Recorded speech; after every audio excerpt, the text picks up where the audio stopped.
Good afternoon, good morning, good evening, everyone. It is 1:51 p.m. Eastern Standard Time on this 26th day of 2021, 26th day of March 2021, rather. Taking a look at Bitcoin here as we're transitioning into the end of the New York session and going into the weekend. Um, Real quick, checking out the daily on Cardano. Ichimoku wise, this is really kind of what we were talking about yesterday, day before. Once the lagging span crosses above and closes above, and we looked at this without the wicks. If we get a daily close here, this is the sign you want to see for it to spike up higher. Price action wise, it's facing a lot of resistance right up against the daily Kijun Sen. Tough area to crack, but the fact that we broke out above the cloud, is very positive. When you look at the RSI and the Composite Index, everything's flattening out here. This is what I really like to see, though, is that the %B looks like it's probably going to cross above 0.8 if it keeps up this kind of momentum.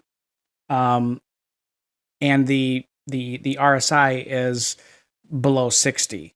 And then we're also going to get a crossover, it looks like. Again, if it maintains this kind of momentum on the daily, we're going to get a crossover event on the Composite Index.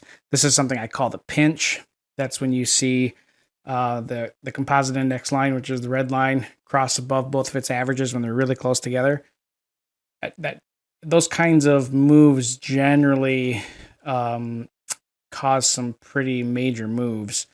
Well, not cause, but they're indicative of some really major moves coming up. So pay attention to that as we're transitioning into the weekend on the weekly chart.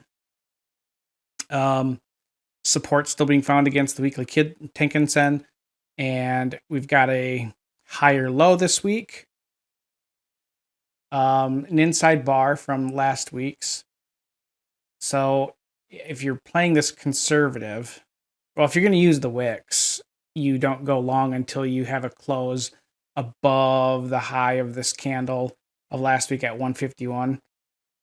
But if you ignore the wicks on cryptocurrencies, then this is a great opportunity for a long that's setting up. But we'll want to keep a closer eye on it. 4-hour chart. We're inside the cloud. This is kind of touch and go. 4-hour chart looks kind of weak. Looks very extended. And it looks like you could see some drop here. But if the lagging span finds support, if the lagging span crosses above Senko span B and it can hold above it, that's a good sign. And if we get the TK cross up here, which we will see, that's a good sign too. So there's a lot of things that are developing on the 4-hour that look bullish, and we'll want to keep an eye on that. But the daily looks poised for a breakout. It really does. Looks for a breakout higher. I'm excited about that. Keep it short and sweet. From all of us here at Exchange Rates UK TV, please don't forget to like and subscribe. I hope you guys have all had a great week so far. Look forward to talking with you all next week.